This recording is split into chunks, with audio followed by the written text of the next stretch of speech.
Msikilizaji wangu mtukufu, ni kusalimu popote pale ulipo na kukushukuru kujiunga nasi mara tena ajili ya kuweza kufata taarifa zetu, vipindi na mijadala yanayohusu afya. Hiki ni kipindi cha shirika ya COSAMED kinachokujia hapa Kichanga na Mweso, kinachopeperushwa kunako redio yako unayoifuata kwa sasa. Na kipindi hiki kinalenga kuweza kukuzungumzia masuala mbalimbali yanayohusu afya ya jamii nzima. Kumbuka mradi huu unadhaminiwa na UNFPA kupitia Heal Africa na hapa unatekelezwa na COSAMED. Leo tunakuwa tumezungumzia swala nzima ambalo ni muhimu ajili ya familia, ajili ya jamii nzima, swala ambalo linaweza likaboresha maisha ya watu wote ikiwa litakuwa limezingatiwa. Na swala hilo msikilizaji ni kupanga uzazi. Je, kupanga uzazi ni nini? Mnafahamu kinachotakiwa ajili ya kupanga uzazi? Na kusihi kujiunga nasi moja kwa moja ajili ya kuweza kupata taarifa kamili yanayolenga masuala haya. Mtangazaji humu studio naitwa Jovial Eliezer. Karibu.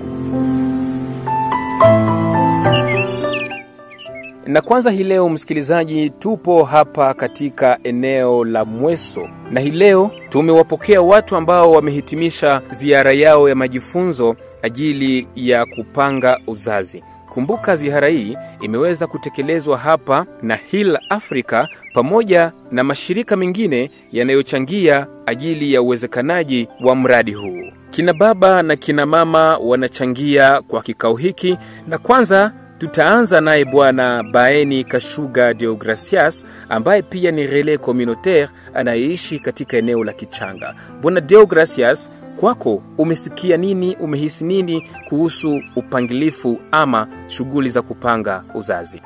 Nimesikia kama kupanga uzazi ni lazima sana, ni mafaa kwa population yetu. Juu ni kitu kupanga uzazi inapishana, kupanga sio kufunga uzazi. Kwa kupanga uzazi ni kuzala kwa wakati unaofaa na watoto ambao unaweza kugaramia. Itanisaidia kupana habari kwanza kwa community, na kila mtu atajua mafaa ya kupanga uzazi, ataona difference ya kupanga uzazi na kufunga uzazi, na kuzala kwa wakati unaofaa na kuzala watoto ambao mtu anaweza kujigaramia yeye peke. UNFPA, COSAMED na Heal Africa tunawashukuru sana kwa hii kipindi ambao yenyewe bametuletea hii activity ya kupanga uzazi mkomunote yetu. Juu watu mingi kwanza wako ignorance, na wengine nao wanasikia kidogo lakini wanaogopa tena metode kufuatana na habari mbaya ambazo wanapata, lakini habari yenyewe tutawaletea si itawarutia kumstari, kila mtu atajisikia kuwa anaweza sasa kupanga uzazi, na juu hata kwa tena mkonfuzia kusema labda kupanga uzazi ni kufunga uzazi. Asante sana Bwana Deogracias Kashuba. Nakumbusha ya kwamba wewe ni relais communautaire unayefanya kazi zako katika eneo nzima la Kichanga. Lakini kunakuwa pia na ushuhuda wa watu ambao wameweza kupanga uzazi, ambao wameweza kutumia dawa mbalimbali na mipangilio mbalimbali ili kuweza kuwapata watoto wanaowataka na kwa wakati wanaowataka. Ni kama vile wewe Bi Marie Dusabe. Tupe basi ujumbe kuhusu kilichotukia ulipopanga uzazi na ni jinsi gani yaliweza kufanyika. Inakinga magonjwa. Baka mfundisha, wana kaitika, tukapratike kwanza ile kondomu. Tukapratike haikuleta kama effet secondaire hapana. Wakati ule mtoto akafaa miaka 2.5, nikajikuta tena nishalewa mimba. Nikasema umwe hivi kadogo. Ile periode sasa tukakuya ile mametode. Ile mametode sasa zilikuyaka, nikaanza kamata sasa nikakamata senka. Wakati nilimaliza 3 papa akasema nakumbuka bebe. Nikaenda wakaitosha. Nikabeba mimba. Tena nikazala. Tena nikaendelesha vile.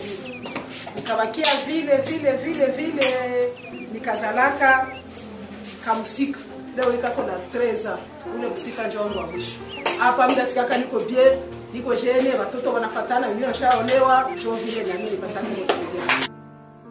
Aha, pembezoni mwako naona kina mama mwingine ambaye pia ana haya ya kusema. Kwako kupanga uzazi ni namna gani? Je, umeshawahi kuwaona watu ambao wanapanga uzazi, yapitika namna gani? Ile kuzala vile huko kenyewe kinakupunguzia haka wakati yenye unazala kila siku.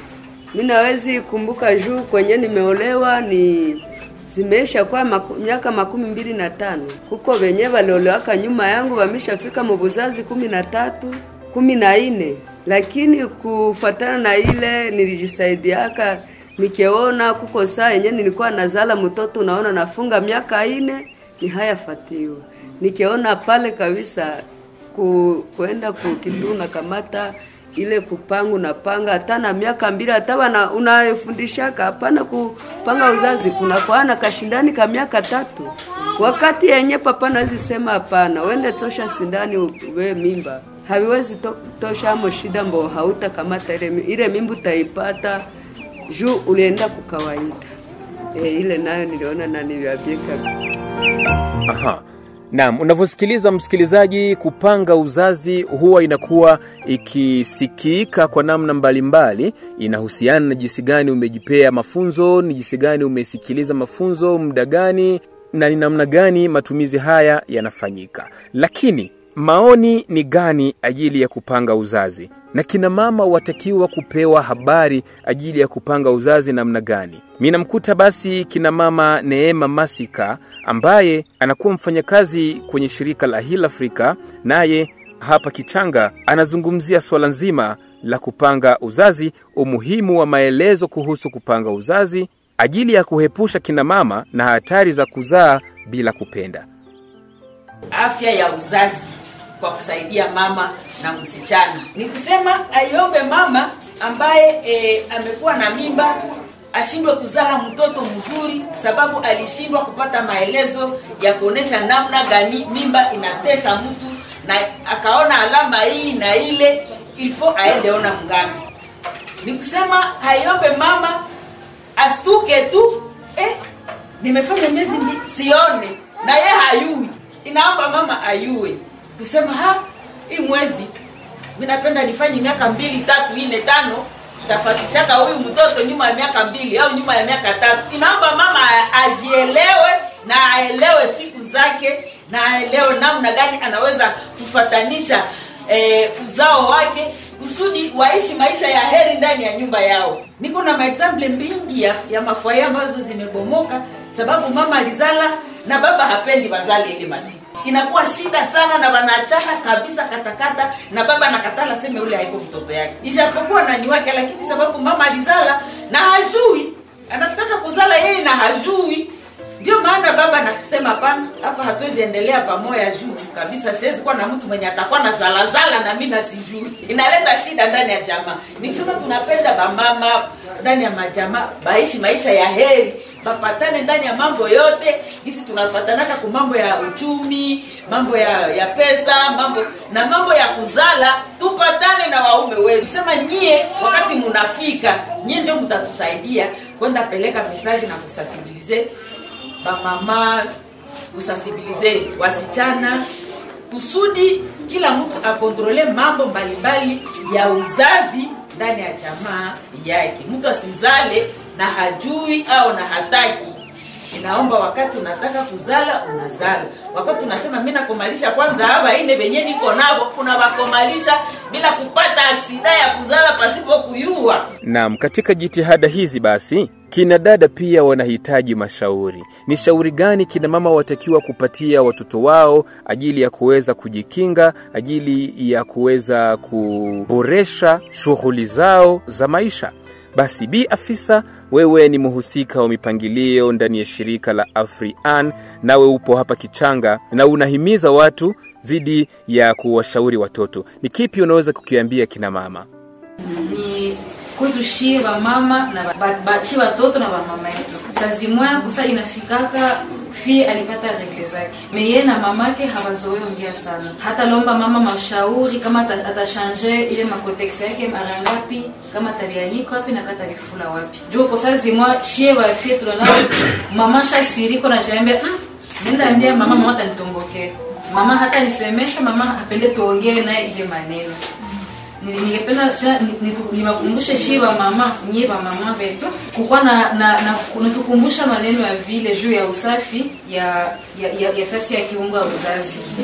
Saa yenye gisi mine zijikamata mie mtoto wako tusikonseye tu ba mkartie benye tukonsana ba mnyumba. Mimi mama mina mtoto wangu ashapata regle zake, mina mkonseye, mina mwambia mtoto wangu ushikamate hivi, ujichunge hivi. Na gisi papa alisema tubakumbushe ke kupanga uzazi heko ndio kutembelea fasi yote.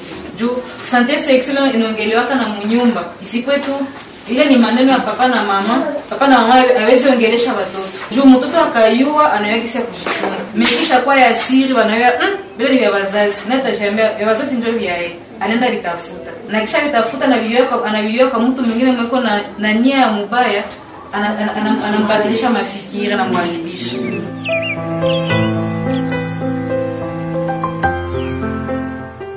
Na ni kwa maoni haya ya Bi Afisa ndipo tunafika mwisho wa kipindi chetu cha hii leo, msikilizaji mpenzi. Kumbuka kipindi hiki tumeweza kukirekodi katika eneo la afya la Mweso. Hapa tupo Kichanga ambako kina mama na kina baba wamekuwa wakijadiliana kuhusu mpangilio wa uzazi bora. Tumeweza kuzungumza ni jinsi gani uzazi unaweza ukapangwe, ni jinsi gani baba na mama wanaweza wakisikilizane ajili ya kupangilia haya. Umeweza kusikiliza mengi toka kwa warele communautaire, lakini pia kwa wajumbe wa Heal Africa na mashirika mengine iliyoko hapa katika eneo la Kichanga yanayohusu kupanga uzazi.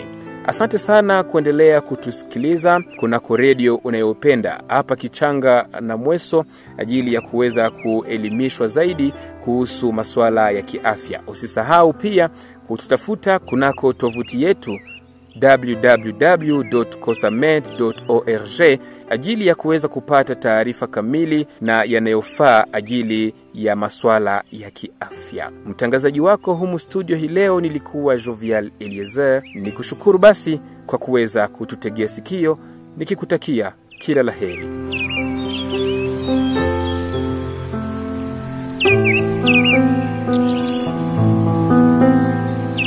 Thank you.